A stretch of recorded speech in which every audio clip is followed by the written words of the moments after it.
ಈ ದಿನ ಪತಿ ಪತ್ನಿ ಒಂದಾದ್ರೆ ಸಂಸಾರವೇ ಸರ್ವನಾಶ. ಹೌದು, ನಮ್ಮ ಜೀವನದಲ್ಲಿ ಕೆಲವೊಮ್ಮೆ ಸಮಸ್ಯೆಗಳ ಸಾಗರವೇ ಬಂದು ಬಿಡುತ್ತೆ. ಸಾಗರದ ಅಲೆಗಳಂತೆ ಒಂದರ ಮೇಲೊಂದು ಸಮಸ್ಯೆಗಳು ಬರುತ್ತೆ. ಒಂದು ಸಮಸ್ಯೆಯನ್ನ ಸರಿ ಮಾಡುವಷ್ಟರಲ್ಲಿ ಮತ್ತೊಂದು ಸಮಸ್ಯೆ ಉದ್ಭವವಾಗುತ್ತೆ.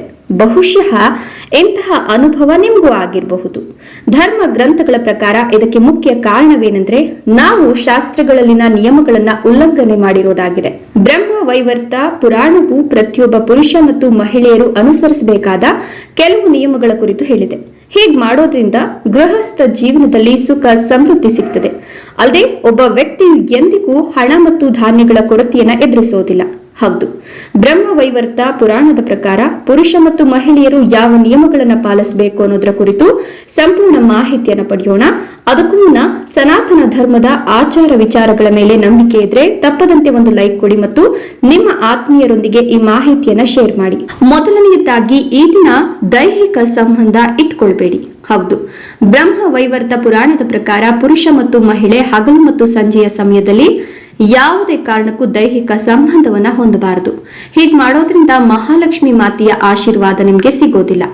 ಯಾವ ವ್ಯಕ್ತಿ ತಪ್ಪನ್ನ ಮಾಡ್ತಾನೋ ಅವನು ಹಾಗೂ ಆ ಸ್ತ್ರೀ ಕಣ್ಣು ಮತ್ತು ಕಿವಿಗೆ ಸಂಬಂಧಿಸಿದ ಸಮಸ್ಯೆಗಳನ್ನ ಎದುರಿಸಬೇಕಾಗ್ತದೆ.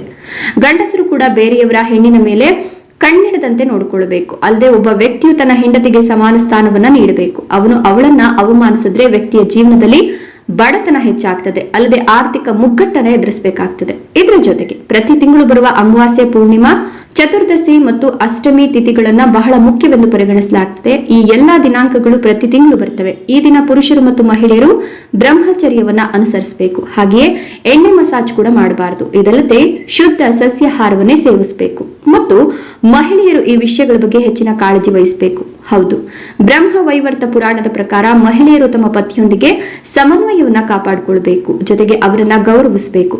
ಹೆಂಗಸರು ಹೀಗೆ ಮಾಡದೆ ಗಂಡನ ಮೇಲೆ ದೌರ್ಜನ್ಯ ಮಾಡಿ ಮಾತಿನಿಂದ ನೋಯಿಸಿದ್ರೆ ಮುಂದಿನ ಜನ್ಮದಲ್ಲಿ ಪ್ರಾಣಿ ಪಕ್ಷಿಗಳಾಗಿ ಜನಿಸ್ತಾರೆ. ಹೌದು, ಬ್ರಹ್ಮ ವೈವರ್ತ ಪುರಾಣದ ಪ್ರಕಾರ ಮಹಿಳೆಯರು ಮತ್ತು ಗಂಡಸರು ಈ ವಿಡಿಯೋದಲ್ಲಿ ತಿಳಿಸಿದ ನಿಯಮಗಳನ್ನು ಪಾಲಿಸಿದ್ರೆ ಜೀವನದಲ್ಲಿ ಸುಖ ಸಮೃದ್ಧಿ ಅಲ್ಲದೆ ಆ ವ್ಯಕ್ತಿಗಳು ಎಂದಿಗೂ ಹಣ ಮತ್ತು ಧಾನ್ಯಗಳ ಕೊರತೆ ಆಗೋದಿಲ್ಲ.